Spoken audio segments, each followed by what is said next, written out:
There's a continuing need for more psychologists and psychiatrists to meet the demand from families with kids who have mental health issues.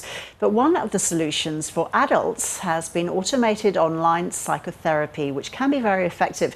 And the question a group of US researchers has asked is whether adding the techniques of video gaming could work for kids with ADHD, depression and anxiety. With more, here's the host of the Health Report and the What's That Rash podcast, Dr. Norman Swan, with me in the studio. Hi, Norman. Hi, Ros. So what are the elements of gaming that could help kids who have ADHD? Well, when a face-to-face psychologist has a child and family with ADHD, what they're trying to do, I mean, this is in addition to or instead of medications, is retrain the child, into paying attention, completing tasks, controlling your impulses, that sort of thing, and doing it over and over again with the family to learn how to do it. And with depression, which is actually quite rare under the age of 10, but with depression it's about reframing your thinking, that the world is not as negative as it seems, and here's some realistic thinking that could change that.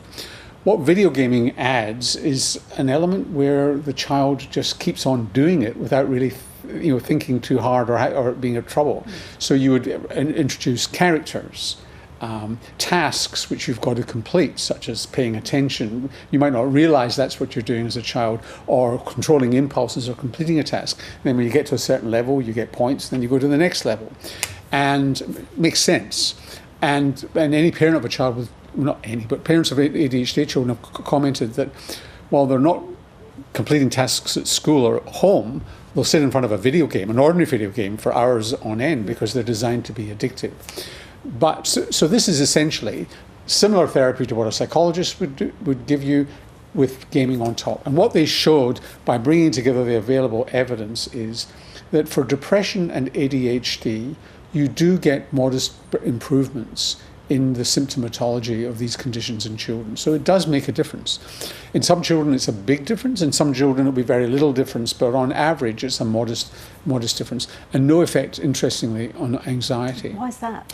They can't explain that, but one explanation could be that screens are thought to be part of the problem in anxiety disorders, and adding a screen and having to compete against yourself and so on may well increase anxiety.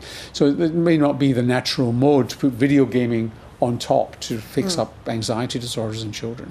Nonetheless, for children, and this is what it was designed to do, who are on waiting lists to see a psychologist, this could be a useful thing for a clinic to do, is to offer the programs, and then maybe one day you can find out which children are most likely to benefit a lot from it and which children are not likely to benefit, in which case those kids could be accelerated on the waiting list. So it's a useful addition in a world where it's hard to see how we can ever have enough professionals to look after these kids.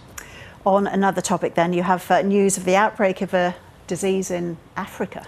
So this is a disease that's quite similar to Ebola. It's a hemorrhagic fever. It causes hemorrhage, organ failure, transmitted by bats. It's called Marburg disease. It's a viral disease. It's called Marburg disease because the first documented outbreak, it's probably been around for centuries, the first documented outbreak was in the late 60s in Europe. Laboratory workers infected from laboratory monkeys, and Marburg was one of the cities in Germany affected.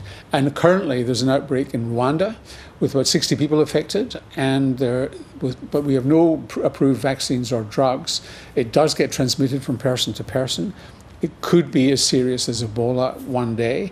Luckily in Rwanda they seem to be getting on top of it, and they're trying out an experimental vaccine.